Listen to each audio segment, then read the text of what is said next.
y justo en el medio está el motor.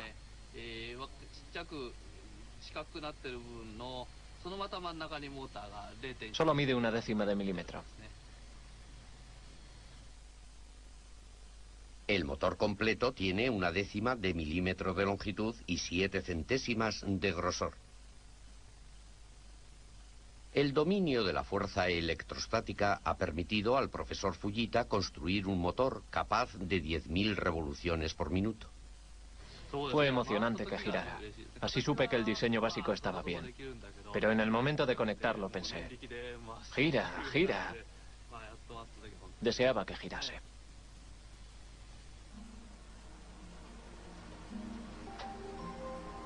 El profesor Fujita ha seguido procesando chips planos para crear varias microestructuras móviles. Estos dos brazos en forma de peine están unidos y montados por medio de electricidad estática.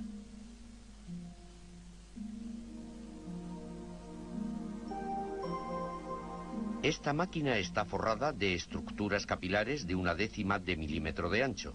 Estas pueden moverse para transportar objetos en el mundo microscópico.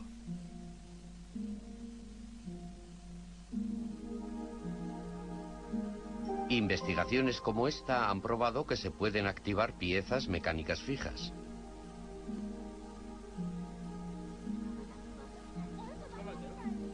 El grupo de estudio de micromáquinas también aceptó el reto de construir una que pudiera moverse.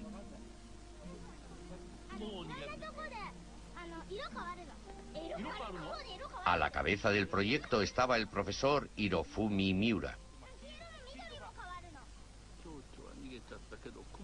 Este empezó estudiando el movimiento de los insectos.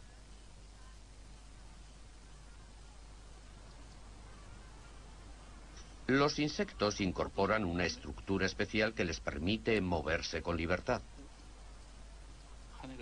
Para diseñar micromáquinas se impone un método completamente original. No se parece en nada al diseño de la maquinaria convencional. Con un método distinto podemos crear máquinas completamente nuevas. Al menos eso es lo que creo. El estudio de los insectos es una de las vías.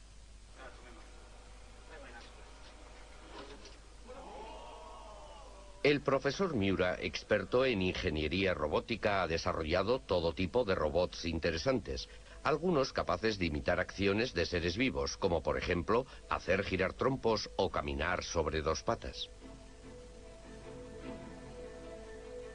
Sin embargo, los principios del diseño de tales robots no se pueden aplicar a las micromáquinas. Cuanto más pequeña es la máquina, más difícil resulta hacer que se mueva. La resistencia del aire y la fricción se convierten en factores decisivos. El ver una cucaracha le dio al profesor una idea de cómo superar este problema.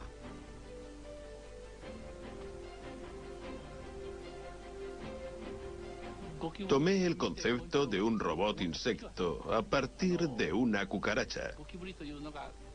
Una cucaracha posee muy pocas neuronas, sin embargo se mueve con gran destreza. Era algo tan asombroso que me sorprendió. Creí que podría llegar a algo. De este modo inicié con mis alumnos un estudio serio de los insectos. Los insectos carecen de controladores de precisión y de motores capaces de ejercer fuerzas poderosas. Tan solo poseen una estructura simple que necesita muy poca energía para moverse.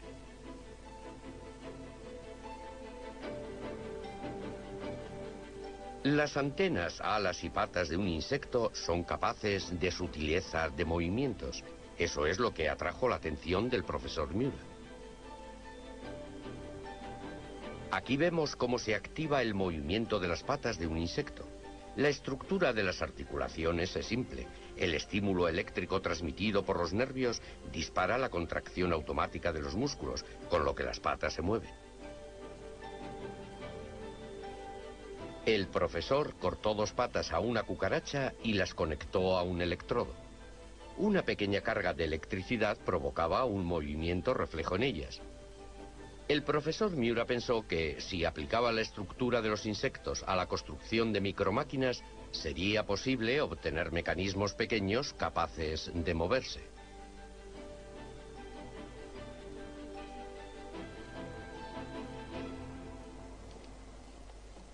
Empezó a producir modelos de prueba basados en el estudio de los insectos.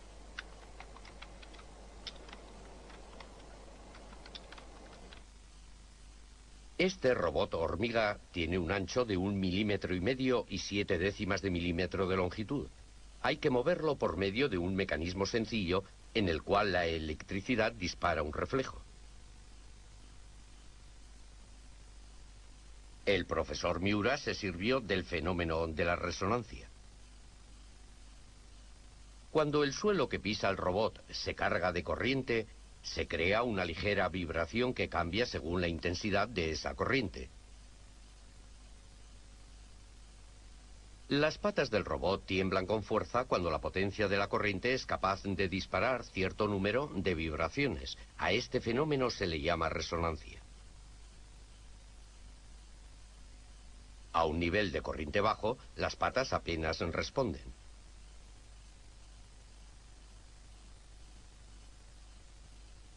Con este método, las patas izquierda y derecha se pueden mover de modo independiente. La estructura de la pata izquierda del robot hormiga es ligeramente distinta de la derecha. De este modo, ambas reaccionan a distintos niveles de corriente.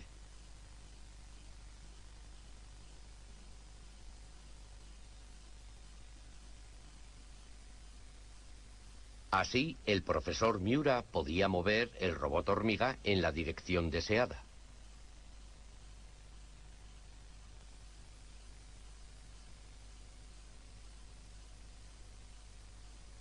Las máquinas convencionales se han desarrollado desde la perspectiva humana. Hemos aplicado principios humanos al diseño de las máquinas. No intervenía ningún otro factor. Sin embargo, el mecanismo de los insectos es completamente distinto. Ahora empezamos a entender esos mecanismos y ahora podemos generar principios de ingeniería completamente nuevos.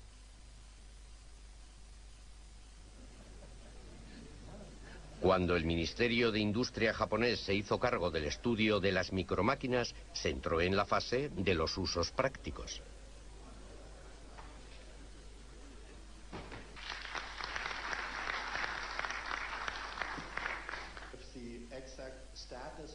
Se celebró una cumbre sobre micromáquinas en abril del año 2000.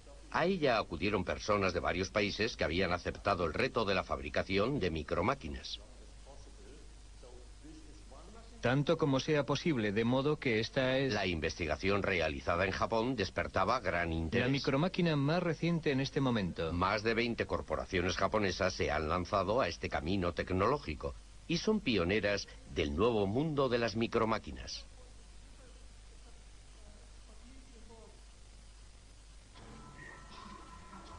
Una de las máquinas que está desarrollando una empresa se utilizará en áreas de centrales nucleares donde el ser humano no puede entrar. Puede utilizarse un robot de 6 milímetros de altura para examinar tuberías. Una serie de estos robots puede formar un anillo y subir por una tubería concreta.